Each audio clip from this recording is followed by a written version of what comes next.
আসসালামু আলাইকুম এভরিওয়ান। আজকে আমি খুব মজাদার মাছ ফ্রাই করে আপনাদের দেখাবো। এই মাছ ফ্রাইটা কিন্তু আমার নানুর রেসিপি, গ্রামীণ স্টাইলে মাছ ভাজা। মাছ ভাজাটা খুবই মজা।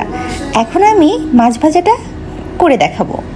এর জন্য আমি প্রথমে কিন্তু গরম করে নিয়েছি তেল, তার মধ্যে দিয়ে দিয়েছি মাছগুলো। মাছ ম্যারিনেশনটা আমি ভিডিও করি নাই, কী কী দিয়ে ভিডিও করেছি সেটাই বলছি। মাছে দিয়েছি হলুদ, মরিচের গুঁড়া, ধনিয়ার গুঁড়া, হালকা জিরার গুঁড়া, দিয়েছি টমেটো কেচাপ, আর দিয়েছিলাম আমি বারবিকিউ সস। এটা দিয়ে আধা ঘন্টা আমি ম্যারিনেশন করে রেখেছি।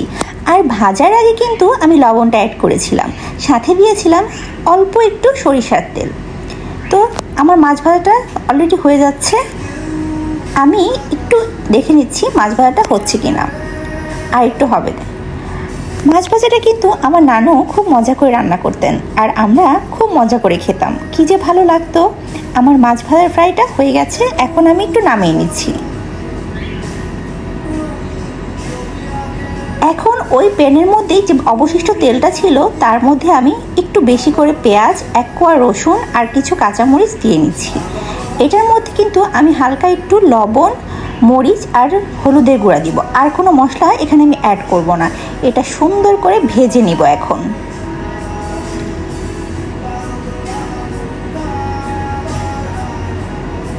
আমার ভাজাটা অলমোস্ট হয়ে গেছে।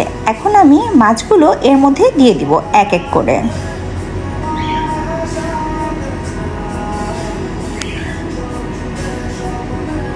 মাছ আমি তেমন একটা পছন্দ করি না, কিন্তু এইভাবে মাছ ভেজে খেলে খুবই মজা লাগে আমার। আমি তো 2-3 পিস খেয়ে ফেলেছিলাম। এখন আমি একটু উল্টিয়ে দিব। আমার মাছ ফ্রাই অলমোস্ট হয়ে গেছে। জাস্ট উল্টিয়ে দিয়ে আমি এই মশলাটা মিশিয়ে নিচ্ছি। আপনারা কিন্তু এইভাবে গ্রামীণ স্টাইলে আমার নানুর রেসিপিটা ফলো করে একদিন খেয়ে দেখতে পারেন, এবং খেয়ে আমাকে অবশ্যই জানাবেন কেমন লেগেছে।